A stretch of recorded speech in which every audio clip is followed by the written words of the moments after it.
मेरा नाम डॉक्टर श्वेता और मैं कटिहार से बिलोंग करती हूँ। और मैं जाकिर साहब से पूछना चाहूँगी कि मैंने 10 साल से पीस टीवी देख रही हूँ और मुझे खुशी है कि आज मैं उनसे रूबरू हो रही हूँ। और सबसे पहला सवाल ये है कि ऊपर वाला जब सबको, चाहे वो हिंदू हो, मुस्लिम हो, सिख हो, ईसाई हो, सबको बनाया, तो फिर सबसे ज़्यादा मुस्लिमों को क्यों हिकारत की निगाह से अदर्स रिलीजन्स वाले देखते हैं? रीजन क्या है? दूसरा सवाल ये है कि ऊपर वाला एक है, ये सभी जानते हैं, हिंदू मुस्लिम जो भी धर्म से बिलोंग करते हैं, लेकिन फिर भी वो क्यों मतलब ये नहीं समझ पाते कि ऊपर वाला एक है या ईश्वर एक है या गॉड एक है? क्यों कन्फ्यूजन में वो अपनी ज़िंदगी बिताते रह जाते हैं? बहन के दो सवाल है।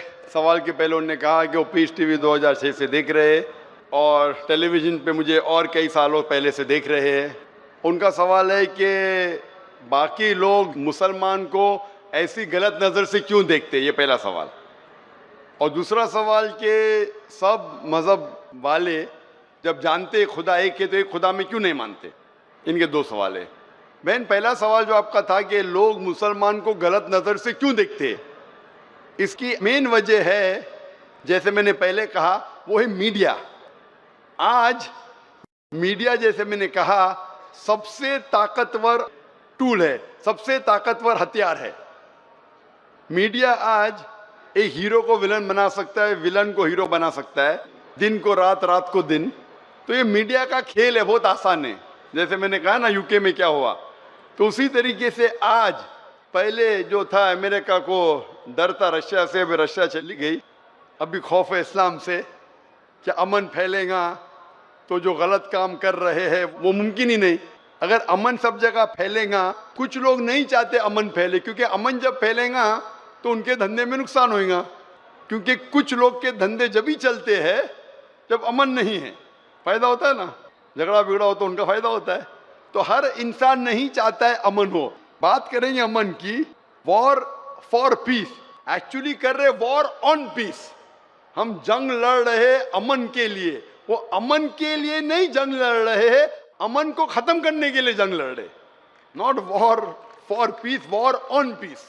अमन को कायम करने के लिए जंग नहीं लड़ रहे, अमन को खत्म करने के लिए जंग लड़ रहे। तो ये मीडिया है बहन, मीडिया इतना पावरफुल है, इसीलिए मैं कहता हूं मुसलमान मीडिया में पीछे है। हमको मीडिया के जरिए सही पैगाम पहुंचाना चाहिए। बहन, आप देख रहे पीस टीवी 6 साल से पहले, उसके पहले आपने दिगर चैनल पे मुझे देखा। मैं पूछना चाहता हूं आपसे, आपको कैसा लगता है इस्लाम का मतलब पीस टीवी देखने के बाद? आपके क्या ख्यालात है इस्लाम के बारे में? मैं बचपन से ही एक चीज़ के खिलाफ रही हूँ कि मूर्ति पूजा, जो कि हमें कभी भी पसंद नहीं पड़ा। जो ऊपर वाला हमें बनाया, तो हम जिसको बना के पूछते हैं उसमें शक्ति कैसे हो सकती है? फर्स्ट। दूसरा सवाल कि आप जब ऊपर वाला हम पूरे दुनिया को कंट्रोल कर रहा है, तो एक मूर्ति कैसे किसी इंसान को कंट्रोल कर सकता है? तीसरा है होता है कि आप अगर आप में विश्वास है, आस्था है, आप कहीं भी रहें, ऊपर वाले को याद कीजिए, आप ऊपर वाले आपकी दुआ जरूर सुनेंगे। ये मेरे बचपन से ही ये मेरे दिल में है। और जैसे जैसे मैं बड़ी होते गई, मेरे मन में और भी ऐसे सवाल आते गए और मैं खुद ब खुद उसका सॉल्यूशन ढूंढते रह गई। और आज जाके जब मैं आपके पीस टीवी से जुड़ी, तो मुझे और भी मेरा जितने भी कन्फ्यूजन्स थे वो दूर होते गए और आगे कोशिश होगा और भी दूर होते चले जाएंगे। आपको कैसा लगता है इस्लाम मजहब? मुझे बहुत पसंद है। आपको गलतफहमी दूर हो गई आपकी ना, जो मीडिया फैला रही है? हाँ, ये मुझे हमेशा रहता था कि इस्लाम धर्म बहुत अच्छा है, क्योंकि उसमें ना तो मूर्ति पूजा है ना भी कुछ है, सिर्फ ऊपर वाला है जो एक है, जो पूरे दुनिया को कंट्रोल करके रखा हुआ है, जिसके बिना एक पत्ता भी नहीं हिल सकता। तो फिर जो है हम जो है उसे क्यों नहीं माने, जो दूसरे को माने। आप तो कुरान की आयत का तर्जुमा कर रही, माशाल्लाह। अल्लाह के मर्जी के बिना तो पत्ता भी नहीं हिल सकता है। बहन, जो आपका दूसरा सवाल था कि जब गैर मुसलमान ये जानते हैं कि खुदा है कि तो मानते क्यों नहीं? हाँ, ये सवाल था कि मानते क्यों नहीं है वो, कि एक ही शक्ति है, चाहे वो गॉड हो, क्रिश्चियन बोलते हैं, हिंदू बोलते हैं ईश्वर एक है, मुस्लिम बोलते हैं अल्लाह एक है, और गुरुद्वारा बोलते हैं वाहे गुरु एक। तो जब सब भी बोलते हैं तो मानते क्यों नहीं कि ईश्वर एक ही है? आपका बहुत अच्छा सवाल है कि अगर जानते हैं तो मानते क्यों नहीं। इसके मेन जिम्मेदार है धर्म के अधिकारी, धर्म अधिकारी। धर्म अधिकारी नहीं चाहते कि सब लोग इसको माने, जाने ठीक है, लेकिन मानने लगेंगे तो उनकी दुकान बंद हो जाएंगी। लेकिन यहाँ पे दुकान बंद वालों, और हर धर्म में कुछ लोग हैं जो नहीं चाहते कि सब धर्म मानने वाले अपनी किताब के करीब आए, नहीं तो उनकी दुकान बंद हो जाए। हर धर्म में ऐसे लोग हैं, नहीं तो उनकी दुकान बंद हो जाएंगी। तो इसीलिए मेरी सबसे ज्यादा कोशिश रहती है कि लोगों को अपने धर्म की किताब के करीब ले जाए सबसे पहला। तो मैं कहता हूं मुसलमान और गैर मुसलमान को अपनी धार्मिक किताब पढ़ो, उन पे तहकीक करो, जो यकसान है तो उसके ऊपर जाओ पहला। तो इसीलिए जितने धर्म अधिकारी है, धर्म के आम पब्लिक तो मेरे फेवर में, देखो आम पब्लिक, अवाम, चाहे मुसलमान की हो, हिंदू की हो, ईसाई की हो, साथ में है। लेकिन ये धर्म अधिकारी जो अक्सर है वो नहीं चाहते कि सब लोग एक हो जाएंगे तो दुकान बंद हो जाएंगी। तो ये मेन प्रॉब्लम है धर्म अधिकारी का। इसीलिए अगर सर्व धर्म के मानने वाले अपनी किताब का तर्जुमा पढ़े, सही मानी से उस पर अमल करे, तो सब लोग एक ईश्वर के पास आएंगे और एक ईश्वर को मानेंगे और उसके अलावा किसी की इबादत नहीं करेंगे। उसके बावजूद भी सब कोई क्रॉस क्यों करता है इस्लामिक धर्म को, जानते हुए भी कि ये सबसे अच्छा धर्म है, सब रास्ता सब एक है, इसमें ना कोई ये है दिखावा है, ना कोई आपका इसमें ओल झोल टाइप का कोई भी प्रॉपर्टी नहीं होती है कि ये बाजा वाजा ये वो। बहन भी क्यों नहीं करते बहन? क्योंकि आप पीस टीवी देख चुके हैं, तो आप पीस टीवी देखने के बाद आपको यकीन हो गया है कि सही इस्लाम क्या है। बाकी चैनल सही इस्लाम नहीं दिखा रही, बाकी चैनल दिखाते हैं कि मुसलमान टेररिस्ट है, मुसलमान दहशतगर्द है, मुसलमान जलील करते, मुसलमान ये करते, खवातीन को हक नहीं देते। तो सब लोग तो पीस टीवी नहीं देखते ना। इंशाल्लाह एक दिन आएगा जब दुनिया के अक्सर लोग पीस टीवी देखेंगे, इंशाल्लाह। हमारा इरादा है कि पीस टीवी को कम से कम दुनिया की सबसे अहम 10 जबानों के अंदर फैलाए, इंशाल्लाह। अल्लाह से दुआ है, क्योंकि जो मोहम्मद सल्लल्लाहु अलैहि वसल्लम की हदीस है कि इस्लाम एक दिन हर घर में पहुंचेगा, तो अल्लाह ताला से दुआ है कि हमें वो जरिया बनाए कि सही इस्लाम दुनिया के हर घर में फैलेगा इंशाल्लाह। बहन, मैं आपसे पूछना चाहता हूँ, आप मानते कि खुदा एक है? मैं बचपन से मानती हूँ ऊपर वाला एक है। आप मानते कि मोहम्मद सल्लल्लाहु अलैहि वसल्लम आखिरी पैगंबर है? हाँ, ये सब बचपन से ही पता है मुझे। तो मैं आपसे पूछता हूँ डॉक्टर श्वेता, जब आप मानते खुदा एक है, आप मानते बुत परस्ती गलत है, आप मानते मोहम्मद सल्लल्लाहु अलैहि वसल्लम आखिरी पैगंबर है, तो उसका मतलब आप मुसलमान हो चुके। हाँ, ये एक चीज मैं सवाल करना चाह रही थी आपसे। जी हाँ। कि आपके मन में जो भी आप धर्म अपना रहे हो, ये तो जरूरी नहीं होता कि आप उसे रिप्लेस करें पब्लिक के बीच में, जरूरी नहीं है। और अगर आप मन से मानते हैं तो, और ऊपर वाला जान रहा है कि आप क्या हैं, और ऊपर वाले को ही मानते हुए सारा चीज फॉलो कर रहे हैं, तो क्या जरूरी होता है कि मुस्लिम बताए ही कि हम मुस्लिम हैं? बहन का बहुत अच्छा सवाल है कि अगर मन से माने काफी नहीं, क्या जाहिर करना जरूरी नहीं है?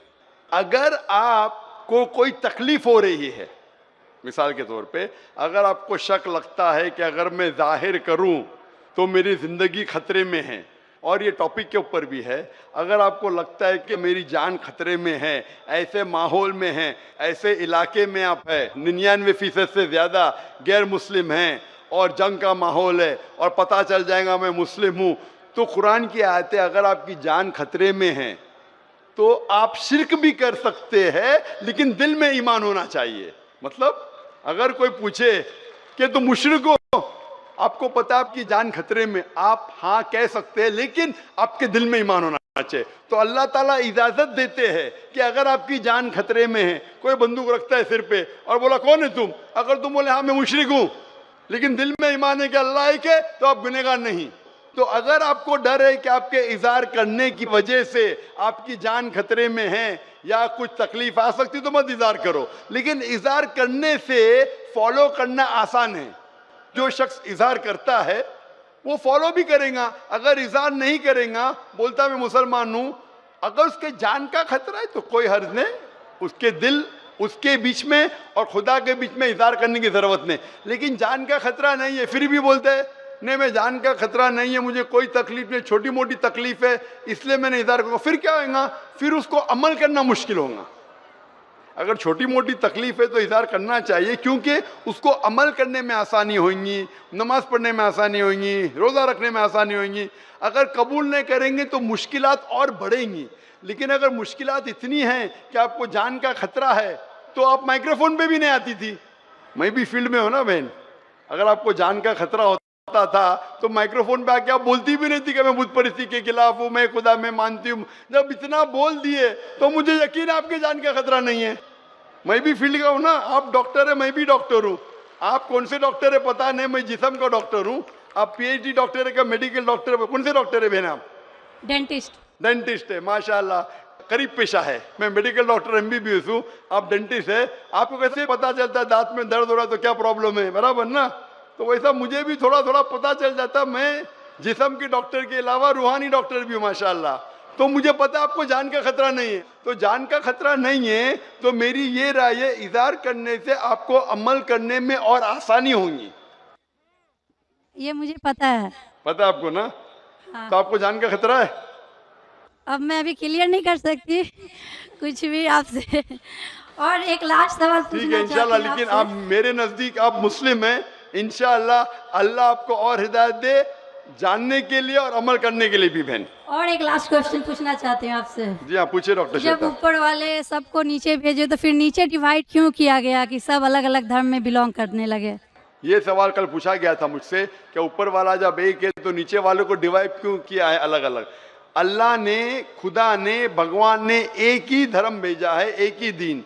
कुरान में लिखा है सूरह अल इमरान में सूरह नंबर 3 आयत नंबर 19 में, इन्ना दीना इंदल्लाहिल इस्लाम, के अल्लाह के नज़दीक एक ही दीन, एक ही मज़हब सही है, वो है इस्लाम, जिसके मानी है अमन शांति हासिल करना अल्लाह के पैगाम पे अमल करने के बाद। तो जो भी अल्लाह खुदा ईश्वर के पैगाम पे अमल करता है और अमन हासिल करता है उसे अरबी में कहते मुस्लिम। लेकिन क्या हो गया कि क्योंकि खुदा ने बहुत से पैगाम भेजे और जितने पैगाम पहले आए थे वो महदूद थे एक ग्रोह के लिए, और वो पैगाम वैलिड था एक वक्त के लिए, क्योंकि खुदा जो सब कुछ जानता है वो जानता है कि 1400 साल पहले इंसान पूरे पैगाम को हजम कर सकेगा, समझ सकेगा। इसीलिए 1400 साल पहले कुरान भेजा। जितनी पहले किताबें भेजे वो वक्त के दौरान बदलते गए, लोग ने बदले, और खुदा ने उसे महफूज रखना सही नहीं समझा क्योंकि जरूरत नहीं थी। अल्लाह ने, खुदा ने, भगवान ने वो पहले पैगाम जो महदूद थे उसे महफूज रखने की जरूरत नहीं समझी। लेकिन क्योंकि आखिरी पैगाम कुरान 1400 साल पहले जब भेजा, कुरान में अल्लाह लिखते हैं सूरह हिजर में सूरह 15 आयत नंबर 9 में कि हमने कुरान नाजिल किया है और हम इसे महफूज रखेंगे, क्योंकि ये आखिरी पैगाम है, इसके बाद कोई पैगाम नहीं आने वाला है। इसीलिए वो सिर्फ एक ग्रोह के लिए नहीं है, सिर्फ मुसलमान के लिए नहीं, सिर्फ अरबों के लिए नहीं, सारे इंसानों के लिए, और सिर्फ एक वक्त के लिए महदूद नहीं, ता क़यामत है। क्योंकि इसके बाद कोई पैगाम नहीं आने वाला, ये पैगाम को कोई बदल सकता ही नहीं। इसीलिए जितने पुराने पैगाम हैं, बदलने के बावजूद उनमें जो मेन बात है, जो असल बात है तौहीद की, कि खुदा एक है, उसके अलावा कोई माबूद नहीं, और बुत परस्ती नहीं करना चाहिए, मूर्ति पूजा नहीं करना चाहिए, सारे मजहब की किताबों में मौजूद है। वो अलग बात है कि धर्म अधिकारी इनको आम नहीं करते अपने लोगों के सामने, इसलिए लोग को गलत फहमी है कि जाकिर सिर्फ अपनी मजहब की बात कर रहा है। अरे मैं उनकी मजहब की बात भी कर रहा हूं। तो लोग जब तहकीक करने लगते हैं तो पता लगता है कि ये तो सही बात कर रहा है। तो एक चीज अल्लाह ने किया है, अल्हम्दुलिल्लाह, भगवान ने, ईश्वर ने, कि ये मेन पैगाम तौहीद का महफूज रखा है, और इसमें यह भी महफूज रखा है कि आखिरी पैगंबर आने वाले मोहम्मद सल्लल्लाहु अलैहि वसल्लम है। Hope that answers the question sister.